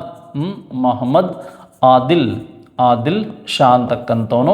ಇವನು 1627ರಿಂದ 57ಕ್ಕೆ ಏನು ಮಾಡ್ತಾನೆ, ಈ ಒಂದು ಗೋಳ ಗುಮ್ಮಟ ಏನಿದೆ ಈ ಗೋಳ ಗುಮ್ಮಟವನ್ನು ನಿರ್ಮಾಣ ಮಾಡ್ತಾನೆ ಅಂತಕ್ಕಂಥದ್ದು ಗೊತ್ತಿರಬೇಕು. ಹಾಗಾಗಿ ಆಪ್ಷನ್ ಫಸ್ಟ್ ಏನಿದೆ ಇದು ಕರೆಕ್ಟಾಗಿದೆ. ಆಪ್ಷನ್ ಫಸ್ಟ್ ಏನಿದೆ ಇದು ಸರಿಯಾಗಿದೆ ಅಂತಕ್ಕಂಥದ್ದು. ಯೂಸಿಫ್ ಆದಿಲ್ ಶಾನೇ ಫಸ್ಟ್ ಬರ್ತಾನೆ. ನಿಮಗೆ ವಿಜಯನಗರ, ಬಹುಮನಿ ಮತ್ತು ಬಿಜಾಪುರ ಇವುಗಳಲ್ಲಿ ಏನು ಮಾಡ್ತಾನೆ, ಕಾಲಾನುಕ್ರಮವಾಗಿ ಕೇಳೋ ಸಾಧ್ಯತೆಗಳು ಹೆಚ್ಚಾಗಿರುತ್ತೆ. ಅವುಗಳನ್ನು ನೀವು ವಿಶೇಷವಾಗಿ ನೋಡ್ಬೋದು. ನಮಗೆ ಈ ಒಂದು ಯೂಸಿಫ್ ಆದಿಲ್ ಶಾಗೆ ಸಂಬಂಧಿಸಿದಂಥ ಘಟನೆ. ಇಬ್ರಾಹಿಂ ಆದಿಲ್ ಶಾ ಒಂದು ಬೇರೆ. ಇಬ್ರಾಹಿಂ ಆದಿಲ್ ಶಾ ಸೆಕೆಂಡ್ ಏನಿದ್ದಾನೆ ಅವನು ದಕ್ಷಿಣದ ತಾಜ್ ಮಹಲ್ ಆದಂಥ ಈ ಇಬ್ರಾಹಿಂ ರೋಜಾವನ್ನು ನಿರ್ಮಾಣ ಮಾಡಿದ್ದು ಅಂತ ಗೊತ್ತಿರಬೇಕು. ನೋಡಿ, ತಾಜ್ ಮಹಲ್ಗಿಂತ ಮುಂಚೆ ನಿರ್ಮಾಣ ಆಗಿದ್ದು ಈ ಗೋಲ್ ಗುಂಬಜ್ ಮತ್ತು ಇಬ್ರಾಹಿಂ ರೋಜಾ ಅಂತ ಗೊತ್ತಿರಬೇಕು ನಿಮಗೆ. ಎಸ್, ಹಾಗಾದರೆ ಈ ಪ್ರಶ್ನೆಗೆ ಸಂಬಂಧಿಸಿದಂತೆ ನಿಮ್ಗೆ ಯಾವ್ದಾದ್ರು ಒಂದು ಗೊತ್ತಾದರೆ ಸಾಕು, ಅದನ್ನು ಈಸಿಯಾಗಿ ನೀವು ಅದನ್ನು ವರ್ಕ್ ಮಾಡ್ತಾ ಹೋಗ್ಬೋದು. ನೋಡಿ, ಇಲ್ಲಿ ಜಿಸಿಯಾ ಅಂದರೆ ಏನು, ಮತ್ತು ಜಕಾತ್ ಅಂದರೆ ಏನು, ಜಕಾತ್ ಅಂದ್ರೇನು, ಉಶ್ರ್ ಅಂದ್ರೇನು, ಹಾಗೆ ಖರಜ್ ಅಂದರೆ ಏನು ಅಂತಕ್ಕಂಥ ಘಟನೆ ನಿಮಗೆ ಗೊತ್ತಿರಬೇಕು. ಇಲ್ಲಿ ಖರಜ್ ಅಂದರೆ ಏನು ಅಂತಕ್ಕಂಥ ಘಟನೆ ನಿಮಗೆ ಬೇಸಿಕ್ ಆದಂಥ ಅಂಶಗಳ ಬಗ್ಗೆ ನಿಮಗೆ ಗೊತ್ತಿದ್ದರೆ ಸಾಕಾಗುತ್ತೆ. ನೋಡಿ, ಇಲ್ಲಿ ಫಸ್ಟು ಖರಜ್ ಅಂದರೆ ನಮಗೆ ಗೊತ್ತಾಗಬೇಕು. ಈ ಖರಜ್ ಅಂದರೆ ಮುಸ್ಲಿಮೇತರ ಮೇಲೆ ಭೂ ತೆರಿಗೆ ಅಂತಕ್ಕಂಥ ಇಲ್ಲಿದೆ. ನೆಕ್ಸ್ಟ್ ನಿಮಗೆ ಗೊತ್ತಾಗಿದ್ದು ಯಾವುದು, ಜಿಸ್ಯಾ ಅಂದರೆ ಹಿಂದೂಗಳ ಮೇಲೆ ಇರತಕ್ಕಂಥ ಧಾರ್ಮಿಕ ತೆರಿಗೆ ಅಂತ. ನೋಡಿ, ನಿಮಗೆ ಇವೆರಡು ಗೊತ್ತಾಗುತ್ತೆ, ಖರಜ್ ಅಥವಾ ಜಕಾತು ಗೊತ್ತಾಗುತ್ತೆ. ಜಿಜಿಯಾ ಅಂದರೆ ಹಿಂದೂಗಳ ಮೇಲೆ ಇರತಕ್ಕಂಥ ಒಂದು ಧಾರ್ಮಿಕ ತೆರಿಗೆ ಏನಿದೆ, ಈ ಲಾಸ್ಟ್ ಒನ್ ಇಲ್ಲಿದೆ. ಯಾವುದಕ್ಕೆ, ಡಿಗೆ 2 ಇಲ್ಲಿದೆ ಅಂತಕ್ಕಂಥದ್ದು, ಡಿಗೆ 2 ಇಲ್ಲಿದೆ, ಇದೇ ಆಪ್ಷನ್ಸಲ್ಲಿ. ನೆಕ್ಸ್ಟ್ ಕ್ರಾಸ್ ಚೆಕ್ ಮಾಡೋಣ. ಉಶ್ರಫ್ ಅಂದರೆ ಮುಸ್ಲಿಂ ಮೇಲಿನ ಕೃಷಿ ತೆರಿಗೆಗೆ ಸಂಬಂಧಿಸಿದಂತೆ ಇಲ್ಲಿ ನೋಡ್ಬೋದು. ಹಾಗೆ ಜಕಾತ್ ಅಂದರೆ ಮುಸ್ಲಿಂ ಪ್ರಜೆಗಳ ಮೇಲೆ ಆಸ್ತಿ ತೆರಿಗೆ ಅಂತಕ್ಕಂಥದ್ದೇನಿದೆ ಇದು ಗೊತ್ತಿರಬೇಕು. ಕಮ್ಸ್ ಅಂದರೆ ಯುದ್ಧ ಸಂದರ್ಭದಲ್ಲಿ ಇನ್ನೊಂದು ತೆರಿಗೆ ಬರುತ್ತೆ ಇವ್ರ ಕಾಲದಲ್ಲಿ. ಈ ಒಂದು ಕಮ್ಸ್ ಅಂದರೆ ಯುದ್ಧ ಸಂದರ್ಭದಲ್ಲಿ ಲೂಟಿ ಮಾಡಿದ ಹಣದ ಒಂದು ಭಾಗವನ್ನು ಈ ಡೆಲ್ಲಿ ಸುಲ್ತಾನ್ಸ್ ಮತ್ತು ಈ ಖಿಲ್ಜಿ ಕಾಲದಲ್ಲಿ, ದೆಹಲಿ ಕಾಲದಲ್ಲಿದ್ದಂಥ ಪ್ರಮುಖ ತೆರಿಗೆಗಳಿವು ಅಂತ ಗೊತ್ತಿರಬೇಕು. ಪ್ರಮುಖ ತೆರಿಗೆಗಳು ಇವೆಲ್ಲ ಕ್ವಶನ್ಸ್ ಹಿಂದೆ ಮಾಡಿರ್ತಕ್ಕಂಥ ಕ್ವಶನ್ಸ್ಗಳನ್ನೇ, ಕೆಲವು ರಿಪೀಟ್ ಆಗಿರ್ತಕ್ಕಂಥ ಕ್ವಶನ್ಸ್ಗಳಿದೆ, ಮಾಡೆಲ್ ಪೇಪರ್ಗಳನ್ನ ಸಹ ಬಿಡ್ತಾ ಹೋಗಿದ್ದಾರೆ. ನೆಕ್ಸ್ಟ್ ಇದಾದಮೇಲೆ ನಮಗೆ ಇಲ್ಲಿ ಒಂದು ವಿಶೇಷವಾದಂಥ ಪ್ರಶ್ನೆಯನ್ನು ಕೇಳ್ತಾ ಹೋಗಿದ್ದಾರೆ. ಕೆಳಗಿನ ಹೇಳಿಕೆಗಳನ್ನು ಓದಿರಿ ಮತ್ತು ಸರಿಯಾದ ಆಯ್ಕೆಯನ್ನು ಆರಿಸಿ ಬರೆಯಿರಿ ಅಂತ. ಅಲ್ಬೆರೋನಿ ಕಿತಾಬುಲ್ ಹಿಂದ್ ಕೃತಿಯನ್ನು ಬರೆದಂಥವನು ಸರಿ ಇದೆ. ಈತ ಯಾರ ಆಸ್ಥಾನದಲ್ಲಿದ್ದ ಅಂದರೆ ನಿಮಗೆ ಗಜ್ನಿ ಆಸ್ಥಾನದಲ್ಲಿದ್ದಂಥವನು ಅಲ್ಬೆರೋನಿ. ನೋಡಿ, ಹಸನ್ ನಿಜಾಮಿ ತಾಜುಲ್ ಮಾಸಿರಿ ಡೆಲ್ಲಿಗೆ ಸಂಬಂಧಿಸಿದಂತೆ ಈತ ಐಬಕ್ಕನ ಆಸ್ಥಾನದಲ್ಲಿದ್ದಂಥವನು ಅಂತ ಗೊತ್ತಿರಬೇಕು. ಹಾಗೆ ಇಲ್ಲಿ ಮಿನಾಜ್ ಉಸ್ ಸಿರಾಜ್ ಅಂತಕ್ಕಂಥವನು ತಬಾಕತ್ ಈ ನಾಜಿರಿ ಅಂತಕ್ಕಂಥದ್ದು ಬರೀತಾನೆ, ಇದು ಸಹ ಸರಿಯಾಗಿದೆ. ಆದರೆ ತಾರಿಕ್ ಇ ಫಿರೋಜ್ ಶಾಹಿ ಬರೆದಿರ್ತಕ್ಕಂಥದ್ದು ಅಮೀರ್ ಖುಸ್ರೋ ಅಲ್ಲ, ಭಾರತದ ಗಿಳಿ ಅಲ್ಲ. ಅಮೀರ್ ಖುಸ್ರೋ ಅಥವಾ ತಾರಿಕ್ ಇ ಫಿರೋಜ್ ಶಾಹಿಯನ್ನು ಬರೆದಿರ್ತಕ್ಕಂಥವ್ನು ಯಾರು ಅಂದರೆ ಜಿಯಾವುದ್ದೀನ್ ಬರೇನಿ ಅಂತ. ಯಾರು ಅಂದರೆ ಜಿಯಾವುದ್ದೀನ್ ಬರೇನಿ ಅಂತಕ್ಕಂಥವನು ಇದನ್ನು ಬರೀತಾನೆ. ಹಾಗಾಗಿ ಡಿ ತಪ್ಪಾಗಿದೆ, ABC ಕರೆಕ್ಟ್ ಆಗಿದೆ. ಡಿ ತಪ್ಪಾಗಿದೆ, ABC ಕರೆಕ್ಟ್ ಆಗಿದೆ ಅಂತಕ್ಕಂಥದ್ದು ಗೊತ್ತಿರಬೇಕು. ಡಿ ತಪ್ಪಾಗಿದೆ, ABC ಕರೆಕ್ಟ್ ಆಗಿದೆ ಅಂತಕ್ಕಂಥದ್ದು ನಿಮಗೆ ಗೊತ್ತಿರಬೇಕಾದಂಥ ಒಂದು ಕಾನ್ಸೆಪ್ಟ್ ಅಂತ. ಹಾಗೆ ಮಿನಾಜ್ ಉಸ್ ಸಿರಾಜ್ ಅಂತಕ್ಕಂಥದ್ರ ಬಗ್ಗೆಯೂ ನಿಮ್ಮ ಮಾಹಿತಿ ಗೊತ್ತಿರಲಿ. ನೆಕ್ಸ್ಟ್ ನೋಡಿ, ವಿಜಯನಗರಕ್ಕೆ ಸಂಬಂಧಿಸಿದಂತೆ ಮತ್ತೊಂದು ಪ್ರಶ್ನೆ ಕೇಳ್ತಾ ಇದ್ದೇನೆ. ಈ ಕೆಳಗಿನ ರಾಜರ ಆಳ್ವಿಕೆಯ ಸರಿಯಾದ ಕಾಲಾನುಕ್ರಮಣಿಕೆ ನೋಡಿ, 2 ಬುಕ್ಕಿಗೆ ಸಂಬಂಧಿಸಿದಂತೆ ಕೇಳ್ಬೋದು. ನೋಡಿ, ಇವರಿಬ್ಬರು ಬರ್ತಕ್ಕಂಥದ್ದು ಈಗ ಹೇಳಿದೆ ಸಂಗಮ್ ವಂಶದಲ್ಲಿ ಬರ್ತಾರೆ. ಈ ತುಳುವ ನರಸನಾಯಕನ ಮಗನೇ ಯಾರು ಅಂದರೆ ಶ್ರೀಕೃಷ್ಣದೇವರಾಯ ತುಳುವ ವಂಶದಲ್ಲಿ ಬರ್ತಾನೆ. ಹಾಗಾದರೆ ಬುಕ್ಕರಾಯ 1, 2 ಅಂತ ಕೇಳಿಲ್ಲ, 2ನೇ ದೇವರಾಯಗಿಂತ ಮುಂಚೆ ಬರದೆ ಬುಕ್ಕರಾಯ. ಬಿ ಇಲ್ಲೂ ಇದೆ. ನೆಕ್ಸ್ಟು ಬಿ ಆದಮೇಲೆ ಸಿ ಎಲ್ಲಿದೆ ನೋಡಿ, ಸಿ ಇಲ್ಲೂ ಇದೆ. ಮತ್ತೆ ಮುಂದುವರೆದು ಕ್ವಶನ್ಸ್ ನೋಡಬೇಕಾಗುತ್ತೆ. ಎ ಎಲ್ಲಿದೆ ನೋಡಿ, ಇಲ್ಲಿದೆ ಎ. ತುಳುವ ನರಸನಾಯಕನ ಮಕ್ಕಳೇ ಯಾರು ಅಂದರೆ ಶ್ರೀಕೃಷ್ಣದೇವರಾಯ. ಈ ಶ್ರೀಕೃಷ್ಣದೇವರಾಯ ಡಿ ನೇಮ್ ಮಾಡಿದ್ದಾನೆ, ಆಪ್ಷನ್ಸಲ್ಲಿ ಕೊಡ್ತಾ ಹೋಗಿದ್ದಾನೆ. 3 ಆಪ್ಷನ್ ಚೆಕ್ ಮಾಡಿದ ಮೇಲೆ ನಮಗೆ ಲಾಸ್ಟ್ ಆಪ್ಷನ್ಸಲ್ಲಿ ಏನಾಗುತ್ತೆ, ಸರಿಯಾದ ಉತ್ತರ ಸಿಗುತ್ತೆ ಅಂತಕ್ಕಂಥದ್ದು ಗೊತ್ತಿರಬೇಕು. ಸರಿಯಾದ ಉತ್ತರ ನಮಗೆ ಎಲ್ಲಿ ಸಿಗುತ್ತೆ ಅಥವಾ ಯಾವ ಆಪ್ಷನ್ಸಲ್ಲಿ ಸಿಗುತ್ತೆ ಅಂತಕ್ಕಂಥದ್ದು ನಮಗೀಗ ಬೇಕಾದಂಥ ಒಂದು ಅಂಶ. ಎಸ್, ಹಾಗಾದರೆ ನಾವು ಮತ್ತೊಂದು ಪ್ರಶ್ನೆ ನೋಡ್ತಾ ಹೋಗೋಣ. ನೋಡಿ, ಶಂಕರಾಚಾರ್ಯರಿಗೆ ಸಂಬಂಧಿಸಿದಂತೆ ಒಂದು ಕ್ರಾಸ್ ಕ್ವಶನ್ಸ್ ಏನಾದರೂ ಶಾರ್ಟ್ಕಟ್ಟಾಗಿ ನೆನ್ಪಿಟ್ಕೊಳ್ಳೋಕೆ ನೋಡೋಣ. ನೋಡಿ, ಇಲ್ಲಿ ಒಂದು ಶೃಂಗೇರಿ ಅಂದರೆ ಶಾರದಾ ಪೀಠ. ಇಲ್ಲಿ ಲಾಸ್ಟಿಗೆ ಒಂದು ಇಲ್ಲೂ ಇದೆ. ಗೊತ್ತಾಗಲಿಲ್ಲ ಅಂದರೆ ಕ್ರಾಸ್ ಚೆಕ್ ಮಾಡಿ. ದ್ವಾರಕೆ ಅಂದರೆ ನಿಮಗೆ ಗುಜರಾತ್ ಅಂತ ಗೊತ್ತಿರಬೇಕು. ಗುಜರಾತಲ್ಲಿರ್ತಕ್ಕಂಥದ್ದು ಕಾಳಿಮಠ ಗುಜರಾತಲ್ಲಿದೆ ಅಂದರೆ 2ಕ್ಕೆ 3 ಇಲ್ಲರೂ ಇದೆ ನೋಡಿ, ಇದೇ ಆನ್ಸರ್ ಅಂತ ನಿಮ್ಗೆ ಗೊತ್ತಿರಬೇಕು. ಹಾಗಾದರೆ ಬದರಿ ಅಂತಕ್ಕಂಥದ್ದೇನಿದೆ ಇದು ಜ್ಯೋತಿರ್ಮಠ ಅಂತಕ್ಕಂಥದ್ದು. ಪುರಿ ಒಡಿಸ್ಸಾದ ಗೋವರ್ಧನ ಪೀಠ ಅಂತಕ್ಕಂಥದ್ದು ಗೊತ್ತಿರಬೇಕು. ಇದು ಒಡಿಸ್ಸಾದಲ್ಲಿದೆ, ಇದು ಗುಜರಾತಲ್ಲಿದೆ, ಇದು ಕರ್ನಾಟಕದಲ್ಲಿದೆ. ಜ್ಯೋತಿರ್ಮಠ ಉತ್ತರಾಖಂಡದಲ್ಲಿದೆ, ಬದರಿ ಉತ್ತರಾಖಂಡದಲ್ಲಿರ್ತಕ್ಕಂಥದ್ದು ಅಂತ ಗೊತ್ತಿರಬೇಕು. ಶಂಕರಾಚಾರ್ಯರ 4 ಮಠಗಳ ಬಗ್ಗೆ, ಈ ಕಂಚಿಯ ಕಾಮಕೂಟ ಮಠವನ್ನು ಬಿಟ್ಟು ಈ ಮಠಗಳ ಬಗ್ಗೆ ಗೊತ್ತಿರಬೇಕು. ಶೃಂಗೇರಿ ಕರ್ನಾಟಕ, ಪುರಿ ಒಡಿಸ್ಸಾ, ದ್ವಾರಕೆ ಗುಜರಾತು, ಬದರಿ ನಿಮಗೆ ಉತ್ತರಾಖಂಡದಲ್ಲಿರ್ತಕ್ಕಂಥ ಒಂದು ಪ್ಲೇಸು. ಈ 4 ದಿಕ್ಕುಗಳಲ್ಲಿ ಶಂಕರಾಚಾರ್ಯರು ಏನು ಮಾಡ್ತಾರೆ, ಅವರ ಲಾಸ್ಟ್ ಅದ್ವೈತ ಸಿದ್ಧಾಂತದ ಬಗ್ಗೆ ಕೇಳಿದರು. ಈ ರೀತಿಯಾಗಿ ಈಗ ಪ್ರಶ್ನೆಗಳನ್ನ ಚೇಂಜ್ ಮಾಡಿ ಕೇಳ್ಬೋದು. ಎಸ್, ಹಾಗಾದರೆ ಇದಾದಮೇಲೆ ನಮಗೆ ಈ ಕೆಳಗಿನ ಅಂದರೆ ಕೆಳಗಿನ ಹೇಳಿಕೆಗಳನ್ನು ಓದಿ ಸರಿಯಾದ ಆಯ್ಕೆಯನ್ನು ಆರಿಸಿ ಬರೆಯಿರಿ ಅಂತಿದೆ. ನೋಡಿ, ನಮಗೆ ಈ ಒಂದು ರಜಪೂತ್ ಡೈನೆಸ್ಟಿ ಮೇಲೆ ಕ್ವಶನ್ಸ್ಗಳನ್ನ ಕೇಳಿದ್ದಾರೆ. ನೋಡಿ, ಇಲ್ಲಿ ಈ ಗಾಡ್ವಾಲರ ಮನೆತನದ ಸ್ಥಾಪಕ ಚಂದ್ರದೇವ ಅಂತ ಟೆಕ್ಸ್ಟಲ್ಲಿರೋದು ಸರಿ ಇದೆ. ಉಪೇಂದ್ರ ಕೃಷ್ಣರಾಜ ಪರಮಾರ ಮನೆತನವನ್ನು ಸ್ಥಾಪಿಸಿದನು, ಇದು ಸಹ ಸರಿ ಇದೆ. ನೆಕ್ಸ್ಟು ಮೊದಲನೇ ಮೂಲರಾಜ ಸೋಳಂಕಿಯ ಮನೆತನದ ಸ್ಥಾಪಕ, ಈ ಮೂಲರಾಜ ಅಂತ ನಾವು ಕ್ಲಾಸಲ್ಲಿ ಮಾಡಿದ್ದೀವಿ. ಈಗ ನಮಗೆ ಹೇಳಿರ್ತಕ್ಕಂಥದ್ದು ಚಂದೇಲರ ಸ್ಥಾಪಕ ಭೋಜಕ ಅಂತ ಕೊಟ್ಟಿದ್ದಾರೆ, ಇದೊಂದು ತಪ್ಪು. ಇದೊಂದು ತಪ್ಪಾಗುತ್ತೆ. ನೋಡಿ, ಇಲ್ಲಿ ನಮಗೆ ವಿಶೇಷವಾಗಿ ಚಂದೇಲರ ಸ್ಥಾಪಕ ಯಾರು ಅಂತ ಗೊತ್ತಿರಬೇಕು. ನನ್ನುಕ ಅಂತಕ್ಕಂಥವನು ಚಂದೇಲರ ಸ್ಥಾಪಕ ಯಾರು ಅಂದರೆ ನನ್ನುಕ ಅಂತಕ್ಕಂಥವನು ಚಂದೇಲರ ಸ್ಥಾಪಕ ಅಂತ. ಹಾಗಾದ್ರೆ ನಮಗೆ D1 ಬಿಟ್ಟು ABC ಅಂತಕ್ಕಂಥ 3 ಆಪ್ಷನ್ಸ್ ಏನಿದೆ ಸರಿಯಾಗಿದೆ ಸ್ನೇಹಿತರೆ. 3 ಆಪ್ಷನ್ಸ್ ಏನಿದೆ ಸರಿಯಾಗಿದೆ ಸ್ನೇಹಿತರೆ ಅಂತಕ್ಕಂಥದ್ದು ಗೊತ್ತಿರಬೇಕು. ಎಸ್, ಹಾಗಾದರೆ ನಮಗೆ ಈ ಪ್ರಶ್ನೆಗೂ ಸಹ ಸರಿಯಾದ ಉತ್ತರ ಸಿಕ್ತು ನಮಗೆ ಅಂತಕ್ಕಂಥ.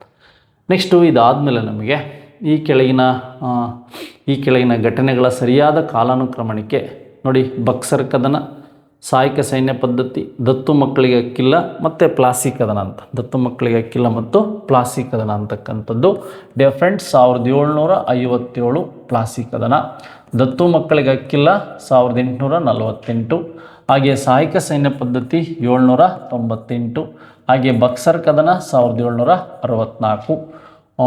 4ನೇದು ಡಿ ಎಲ್ಲಿದೆ? ಡಿ ಇಲ್ಲಿದೆ. ಡಿ ಆದಮೇಲೆ ಇದು ಎ ಇಲ್ಲಿದೆ. ಎ ಆದಮೇಲೆ ಬಿ 1798 ಇದೆ. ಲಾಸ್ಟ್ ಸಿ ಡೈರೆಕ್ಟಾಗಿ ಕಂಡುಹಿಡಿಬೋದು. ಇಲ್ಲಿ ನಮಗೆ ಈ ಡಾಟರ್ ಇನ್ ಲ್ಯಾಬ್ಸ್ ಪಾಲಿಸಿ ಇರ್ಬೋದು, ಸಬ್ಸಿಡರಿ ಅಲೈನ್ಸ್ ಸಿಸ್ಟಮ್ ಇರ್ಬೋದು, ಬಕ್ಸರ್ ಬೆಟಲ್ ಇರ್ಬೋದು, ಪ್ಲಾಸಿ ಬೆಟಲ್ ಇರ್ಬೋದು. ಸರಿಯಾದ ಕಾಲಾನುಕ್ರಮಿಕೆ ಏನಿದೆ ಇದನ್ನು ಬರೀರಿ ಅಂತ ಕೇಳಿದರೆ, ಸರಿಯಾದ ಕಾಲಾನುಕ್ರಮಣಿಕೆ ಏನಿದೆ ಇದನ್ನು ಬರೀರಿ ಅಂತ ಕೇಳಿದರೆ ಇದು ಸಹ ನಮಗೆ ಮೇಜರಾಗಿ ಕ್ವಶನ್ಸ್ಗಳನ್ನು ಕೇಳ್ತಾ ಹೋಗ್ಬೋದು ಸ್ನೇಹಿತರೆ. ಎಸ್, ಹಾಗಾದರೆ ಅದಾದಮೇಲೆ ನಮಗೆ ಮುಂದಿನ ಪ್ರಶ್ನೆ ನೋಡೋಣ. ನೋಡಿ, ಇಲ್ಲಿ ಮತ್ತೆ ಅದೇ ಪದ್ಧತಿಗಳನ್ನು ಮ್ಯಾಚ್ ದ ಫಾಲೋಯಿಂಗ್ ಕೊಟ್ಟಿದ್ದಾರೆ. Thomas Munro, Cornwallis, William Bentinck. ಅಂದರೆ ಇದೇ ಕ್ವಶನ್ಸ್ ಆ ಕಡೆ ಈ ಕಡೆ ಕ್ವಶನ್ಸ್ಗಳನ್ನ ಸ್ವಲ್ಪ ಟಫಾಗಿ ರೆಡಿ ಮಾಡಿರ್ತಾನೆ. ಇಷ್ಟು ಈಸಿ ಕೇಳಲ್ಲ, ಟಫಾಗಿ ರೆಡಿ ಮಾಡಿರ್ತಾನೆ, ನಿಮ್ಗೆ ಗೊತ್ತಿರಬೇಕು. ಮದ್ರಾಸ್ನ ಸೇಲಂ ಜಿಲ್ಲೆಯಲ್ಲಿ ಈ ಒಂದು ರೈತವಾರಿ ಪದ್ಧತಿ ಅಲೆಕ್ಸಾಂಡರ್ ರೀಡ್ ಆದಮೇಲೆ 1820ರಲ್ಲಿ ರೈತವಾರಿ ಪದ್ಧತಿ ಸ್ಟಾರ್ಟ್ ಆಗುತ್ತೆ. ಇದೇ ಕ್ವಶನ್ ಇಯರ್ ವೈಸ್ ನೆಕ್ಸ್ಟ್ ಕೇಳ್ಬೋದು ಅಂತಕ್ಕಂಥದ್ದು. ಥಾಮಸ್ ಮನ್ರೋ ಅಂತಕ್ಕಂಥವ್ರು ಏನಿದ್ದಾರೆ ಇದು ಎಗೆ 4 ಇಲ್ಲಿ ಒಂದೇ ಕಡೆ ಇದೆ, ಕ್ರಾಸ್ ಚೆಕ್ ಮಾಡೋಣ.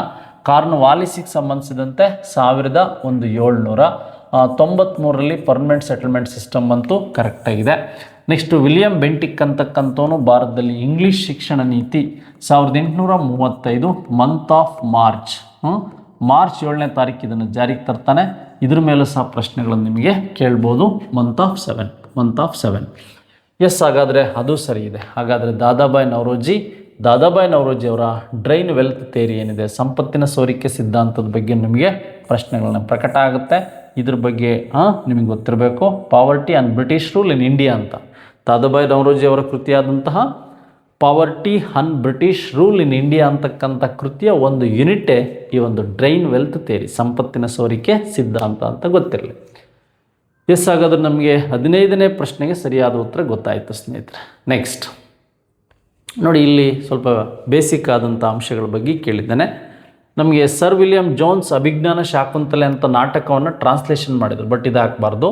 ನಿಮಗೆ ದಿ ಏಷ್ಯಾಟಿಕ್ ಸೊಸೈಟಿ ಅಂತ 1784ರಲ್ಲಿ ಈ ರಾಯಲ್ ಏಷ್ಯಾಟಿಕ್ ಸೊಸೈಟಿಯನ್ನು ಸ್ಟಾರ್ಟ್ ಮಾಡಿದ್ರು ವಿಲಿಯಂ ಜೋನ್ಸ್ ಅಂತಕ್ಕಂಥದ್ದು ಗೊತ್ತಿರಬೇಕು. 4ಕ್ಕೆ 2 ಎಲ್ಲಿದೆ ಅಂತ ಕರೆಕ್ಟಾಗಿ ಕಂಡ್ರೆ ಇಲ್ಲಿ ಸಿಕ್ತು. ಅದು ಬೇಡ ಅಂದರೆ ಕಾಳಿದಾಸ ಅಭಿಜ್ಞಾನ ಶಾಕುಂತಲೆ ನಾಟಕ ಅಂತಕ್ಕಂಥದ್ದು ಕ್ರಾಸ್ ಚೆಕ್ ಮಾಡಿ, ಇದು ಸಹ ಇಲ್ಲಿ ಕರೆಕ್ಟಾಗಿದೆ ಅಂತ ಗೊತ್ತಾಯಿತು. ನೆಕ್ಸ್ಟು ಮ್ಯಾಕ್ಸ್ ಮುಲ್ಲರ್ ಎಲ್ಲ ಭಾಷೆಗಳ ಅಂದರೆ ಈ ಸಂಸ್ಕೃತ ಎಲ್ಲ ಭಾಷೆಗಳ ಮಾತೃ ಅಂತಕ್ಕಂಥದ್ದು ಹೇಳಿದಂಥವನು. Sanskrit is the one of the mother of all language ಅಂತ ಹೇಳಿದ್ದು ಯಾರು ಅಂದರೆ ಈ ಜರ್ಮನಿಯ ಭಾಷಾ ತಜ್ಞ ಯಾರು ಅಂದರೆ ಮ್ಯಾಕ್ಸ್ ಮುಲ್ಲರ್ ಬರೆದಂಥ ಕೃತಿ ಯಾವುದು ಅಂತ ಬೇಕು. ಈ ಒಂದು secret book of the East ಅಂತ ನೋಟ್ಸಲ್ಲೆಲ್ಲ ಬರ್ಸಿರ್ತಿ, ಇದು ನೆನಪಿರಬೇಕು.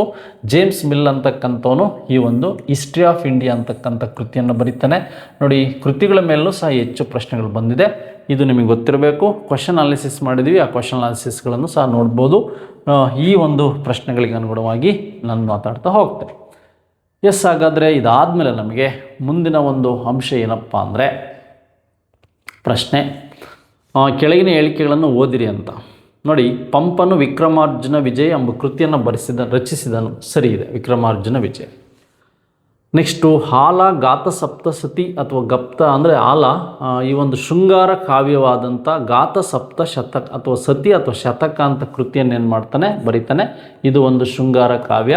78 ಶಾಲಿ ವಾಹನ ಶಕೆ ಅಂತಕ್ಕಂಥದ್ದು ಈ ಹಾಲನೆ ಬರೆದಿದ್ದು ಅಂತ ಗೊತ್ತಿರಬೇಕು.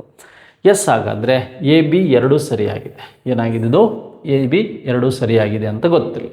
AB 2 ಸರಿಯಾಗಿದೆ ಅಂತಕ್ಕಂಥದ್ದು ನಿಮಗೆ ಗೊತ್ತಿರಲಿ.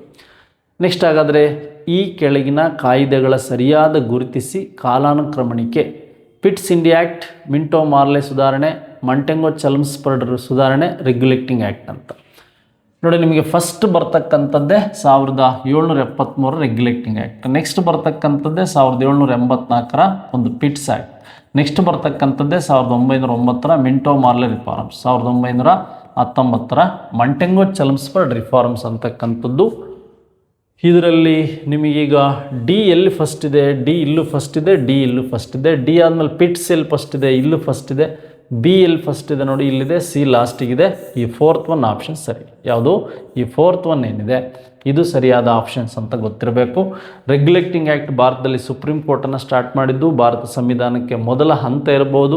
ಹಾಗೆ ಭಾರತ ಸಂವಿಧಾನದ ರಚನಾ ಸಭೆಗೆ ಮೊದಲ ಹಂತ ಸುಪ್ರೀಂ ಕೋರ್ಟ್ ಅಂದರೆ ರೆಗ್ಯುಲೇಟಿಂಗ್ ಆ್ಯಕ್ಟ್ ಆಯಿತು.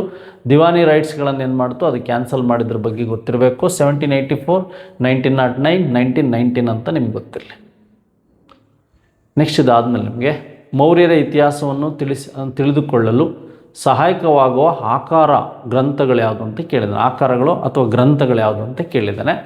ನೋಡಿ, ಮೆಹರೌಲಿ ಸ್ತಂಭಶಾಸನ ಮತ್ತು ಅಲಹಾಬಾದ್ ಸ್ತಂಭಶಾಸನ ಬರ್ತಕ್ಕಂಥದ್ದು ಎರಡೂ ಸಹ ಗುಪ್ತರಲ್ಲಿ ಬರುತ್ತೆ, ಗುಪ್ತರ ಕಾಲದಲ್ಲಿ ಬರುತ್ತೆ. ಈ ಅಲಹಾಬಾದ್ ಸ್ತಂಭಶಾಸನ ವಿಶೇಷವಾಗಿ ಸಮುದ್ರಗುಪ್ತ. ಈ ಒಂದು ಮೆಹರೌಲಿ ಸ್ತಂಭಶಾಸನ ಎರಡನೇ ಚಂದ್ರಗುಪ್ತ ವಿಕ್ರಮಾದಿತ್ಯ ಏನು ಮಾಡ್ತಾನೆ, ಸ್ಥಾಪನೆ ಮಾಡ್ತಾನೆ. ಈ ಮೆಗಸ್ತಾನಿಸನ ಇಂಡಿಕಾ ಏನಿದೆ, ಮೆಗಸ್ತಾನಿಸನ ಇಂಡಿಕಾ. ಹಾಗೆ ಬೌದ್ಧ ಧರ್ಮದ ಬಗ್ಗೆ ಹೇಳ್ತಕ್ಕಂಥ ದೀಪವಂಶ, ಮಹಾವಂಶ ಅಂತಕ್ಕಂಥ ಶ್ರೀಲಂಕಾದ ಒಂದು ಬೌದ್ಧ ವೃತ್ತಾಂತಗಳೇನಿದೆ ಇವೆರಡೂ ಸಹ ಏನು ಮಾಡ್ತವೆ, ಇವ್ರ ಬಗ್ಗೆ ಹೇಳ್ತವೆ.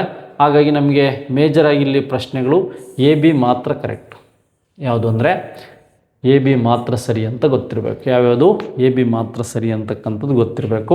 ಮೆಗಸ್ತಾನಿಸನ ಇಂಡಿಕಾ ಅಂತಕ್ಕಂಥದ್ದು ಇವೆಲ್ಲ ನಿಮಗೆ ಗೊತ್ತಿರಬೇಕು. ಗುಪ್ತರ ಕಾಲದಲ್ಲಿ ಬಂದಂಥ ಕೆಲವು ಕೃತಿಗಳು ಮಾತ್ರ ಮೌರ್ಯರ ಬಗ್ಗೆ ಹೇಳುತ್ತೆ, ಕೆಲವು ಕೃತಿಗಳು ಮಾತ್ರ ಮೌರ್ಯರ ಬಗ್ಗೆ ಹೇಳುತ್ತೆ ಅಂತಕ್ಕಂಥದ್ದು. ನೆಕ್ಸ್ಟ್, ಹೊಯ್ಸಳರ ಸಂಬಂಧಿಸಿದ ಈ ಕೆಳಗಿನ ಹೇಳಿಕೆಗಳನ್ನು ಓದಿರಿ. ಹೊಯ್ಸಳರ ಶಿಲ್ಪಕಲೆ ಜಗದ್ವಿಖ್ಯಾತವಾಗಿದೆ. ಯಾಕೆಂದರೆ 2023ರಲ್ಲಿ ಇದು ಯುನೆಸ್ಕೋಗೆ ಸೇರ್ಪಡೆಯಾಗಿದೆ, ಹಾಗಾಗಿ ರೈಟ್. ನೆಕ್ಸ್ಟು, ಇವರ ದೇವಾಲಯಗಳು ನಕ್ಷತ್ರದ ಆಕಾರ, ಗರ್ಭಗೃಹಗಳು ಉಪಪೀಠ ಅಂದರೆ ಜಗತಿಯ ಮೇಲೆ ಅಂದರೆ 5 ರಿಂದ 6 ಅಡಿ ಏನು ಮಾಡುತ್ತೆ, ಈ ಒಂದು ಜಗಲಿಗೆ ಮೇಲೆ ಒಂದು ಅಮೃತ ಶಿಲೆಗಳು ನುಣುಪು ಕಲ್ಲುಗಳಿಂದ ಭರಣಿ ಕಲ್ಲುಗಳಿಂದ ಕಟ್ಟಿರ್ತಕ್ಕಂಥದ್ದು ಅಂತ ಗೊತ್ತಿರಬೇಕು. ಇವೆರಡು AB 2 ಸರಿಯಾಗಿದೆ ಅಂತ ಗೊತ್ತಿರಲಿ. AB 2 ಸರಿಯಾಗಿದೆ ಅಂತಕ್ಕಂಥದ್ದು ನಿಮಗೆ ಗೊತ್ತಿರಲಿ. ಹಾಗಾಗಿ ಮಾಡೆಲ್ ಪೇಪರ್ಗಳಲ್ಲೂ ಸಹ ಒಳ್ಳೆ ಡೆಪ್ತಾಗಿ ಕ್ವಶನ್ಸ್ಗಳನ್ನ ಕೇಳ್ತಾ ಹೋಗಿದ್ದಾನೆ. ಬಟ್ ಈಸಿ ಇದೆ. ಈ ಕೆಳಗಿನ ಘಟನೆಗಳನ್ನು ಕಾಲಾನುಕ್ರಮದಲ್ಲಿ ಜೋಡಿಸಿ ಅಂತ. ಸೂರತ್ ಒಡಕಾಗಿದ್ದು ನಿಮ್ಗೆ ಯಾವಾಗ ಅಂದರೆ 1907ರಲ್ಲಿ ಸೂರತ್ ಒಡಕಾಗುತ್ತೆ. 1905ರಲ್ಲಿ ನಿಮಗೆ ಬಂಗಾಳ ವಿಭಜನೆ ಆಗುತ್ತೆ. 1906ರಲ್ಲಿ ಮುಸ್ಲಿಂ ಲೀಗ್ ಸ್ಥಾಪನೆ ಆಗುತ್ತೆ. 1919ರಲ್ಲಿ ಜಲಿಯನ್ ವಾಲಾಬಾಗ್ ಮೆಸಾಕರಿ ಅಂತಕ್ಕಂಥದ್ದು ನಡೆಯುತ್ತೆ. ನೋಡಿ, ಇಲ್ಲಿ ಸಿ ಆಪ್ಷನ್ಸ್ ಇದೆ ಅಂತಕ್ಕಂಥದ್ದು ಗೊತ್ತಿರಬೇಕು. ಇಲ್ಲೂ ಸಿ ಇದೆ ಅಂತಕ್ಕಂಥದ್ದು ಗೊತ್ತಿರಬೇಕು. ಹಾಗಾದರೆ ಡಿ ಬರುತ್ತೆ, ಇಲ್ಲಿ ಸಿ 96 ಇಲ್ಲಿ ಬರುತ್ತೆ. ಹಾಗೆ ಡಿ ಎಲ್ಲಿ ಬರುತ್ತೆ ಅಂದರೆ ನಮಗೆ ಈಗ ವಿಶೇಷವಾಗಿ ಡಿ ಇಲ್ಲಿ ಬಂತು, ಡಿ ಆದಮೇಲೆ 19 ಇಲ್ಲಿ ಬಂತು. ಹಾಗಾಗಿ ಫಸ್ಟ್ ಆಪ್ಷನ್ಸ್ ಏನಿದೆ ಇದೇ ಆಪ್ಷನ್ ಸರಿಯಾದ ಉತ್ತರ. ಫಸ್ಟ್ ಆಪ್ಷನ್ಸ್ ಏನಿದೆ ಇದೇ ಆನ್ಸರ್ ಸರಿಯಾದ ಉತ್ತರ. ಗಂಗರ ಕಾಲದಲ್ಲಿ ರಚನೆಯಾದ ಗ್ರಂಥಗಳ ಸರಿಯಾದ ಗುಂಪು. ಕಾಲದಲ್ಲಿ ರಚನೆಯಾದ ನೋಡಿ, ಗಜಾಷ್ಟಕ ಅಂತಕ್ಕಂಥದ್ದು 2ನೇ ಶಿವಮಾರ. ಯಾರು? ಈ 2ನೇ ಶಿವಮಾರ ಬರೆದಂಥ ಗಜಾಷ್ಟಕ ಇರ್ಬೋದು. ಹಾಗೆ ಗದ್ಯ ಚಿಂತಾಮಣಿ ರಾಘವ ಇರ್ಬೋದು. ಈ ಫಸ್ಟ್ ಆಪ್ಷನ್ಸ್ ಏನಿದೆ ಇದು ನಿಮಗೆ ಸರಿಯಾದಂಥ ಉತ್ತರ. ಗಜಾಷ್ಟಕ ಕೃತಿ ಅಂತಕ್ಕಂಥದ್ರ ಬಗ್ಗೆ, ಗಜಶಾಸ್ತ್ರದ ಬಗ್ಗೆ, ಶಿವಮಾರ, ಗಂಗರಲ್ಲಿ ಬರೆದಂಥ ಶ್ರೀಪುರುಷ ಇವರೆಲ್ಲ ಕೃತಿಗಳನ್ನ ಬರೆದಿದ್ರ ಬಗ್ಗೆ ನೀವು ಓದಿರ್ತೀರ ಟೆಕ್ಸ್ಟಲ್ಲಿ. ಹಾಗಾಗಿ ಇದನ್ನು ಸಿಂಪಲ್ಲಾಗಿ ನೀವು ಏನು ಮಾಡ್ಬೋದು, ಗುರುತಿಸ್ಬೋದು. ನೆಕ್ಸ್ಟ್ ಅದಾದಮೇಲೆ ನಮಗೆ ಕೆಳಗಿನ ಹೇಳಿಕೆಗಳನ್ನು ಗಮನಿಸಿ ಅಂತ ಕೊಟ್ಟಿದ್ದಾರೆ.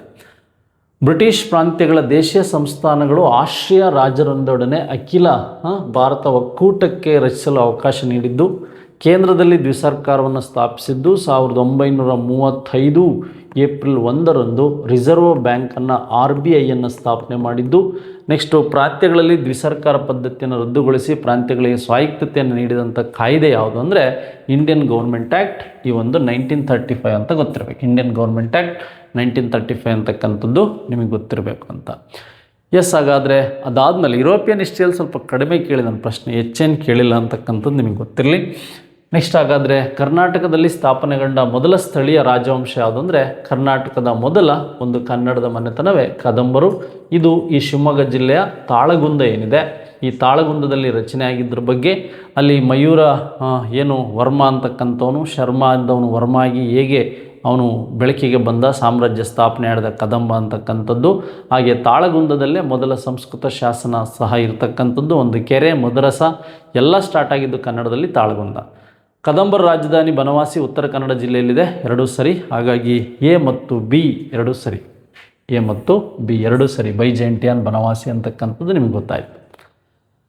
ನೆಕ್ಸ್ಟ್ ಅದಾದಮೇಲೆ ರಿಪಬ್ಲಿಕ್ ಗ್ರಂಥದ ವರ್ಲ್ಡ್ ಹಿಸ್ಟ್ರಿ ಕೇಳಿದಂತೆ ಒಂದು ಪೊಲಿಟಿಕಲ್ ಬೇಸ್ ಮೇಲೆ ಒಂದು ಕ್ವಶನ್ಸ್ ಕೇಳಿದ್ದಾನೆ. ರಿಪಬ್ಲಿಕ್ ಗ್ರಂಥದ ಕರ್ತೃ ಕೌಟಿಲ್ಯ, ಅರ್ಥಶಾಸ್ತ್ರ. ನೋಡಿ, ಅರಿಸ್ಟಾಟಲ್ ನಿಮಗೆ father of political science. Socrates ಬಗ್ಗೆ, ಪ್ಲೇಟೋ ಬಗ್ಗೆ. ರೈಟ್ ಆನ್ಸರ್ ಯಾವುದು ಅಂದರೆ ಪ್ಲೇಟೋ. ರಿಪಬ್ಲಿಕ್ ಅಂತಕ್ಕಂಥ ಗ್ರಂಥವನ್ನು ಬರೆದಿರ್ತಕ್ಕಂಥವನು ಯಾರು ಅಂದರೆ ಪ್ಲೇಟೋ ಅಂತಕ್ಕಂಥದ್ದು ನಿಮಗೆ ಗೊತ್ತಿರಬೇಕು. ಹಾಗಾದರೆ ನಾವು ಈಗ ಸಿಂಪಲ್ಲಾಗಿ ನಿಮ್ಮ GPSTRಗೆ ಸಂಬಂಧಿಸಿದಂಥ ಮಾಡೆಲ್ ಪೇಪರ್ಗಳನ್ನು ನಾವು ಎಕ್ಸ್ಪ್ಲೇಷನ್ ಮಾಡಿದ್ವಿ. ಮತ್ತು ನಾವು ಮುಂದಿನ ವಿಡಿಯೋದಲ್ಲಿ ಮತ್ತೆ HSTRಗೆ ಸಂಬಂಧಿಸಿದಂಥ ಮಾಡೆಲ್ ಪೇಪರ್ಗಳು, ಅವುಗಳ ವಿಚಾರಗಳನ್ನು ಮಾತಾಡ್ತಾ ಹೋಗೋಣ. ಹಾಗೆ ನಮ್ಮ ಸ್ಪರ್ಧಾ ಕರ್ನಾಟಕ ಯೂಟ್ಯೂಬ್ ಚಾನಲ್ನ ನೋಡ್ತಾ ಇರಲಿ. ಎಲ್ಲರಿಗೂ ಒಳ್ಳೆಯದಾಗಲಿ. ಇದನ್ನು ನಿಮಗೆ ಇಷ್ಟ ಆಗಿದ್ದರೆ ಇತರರಿಗೆ ಇದನ್ನು ಶೇರ್ ಮಾಡಿ ಅಂತ ಹೇಳ್ತಾ ವಿಡಿಯೋ ಮುಗಿಸ್ತಾ ಇದ್ದೀನಿ. Thank you very much. ಧನ್ಯವಾದಗಳು.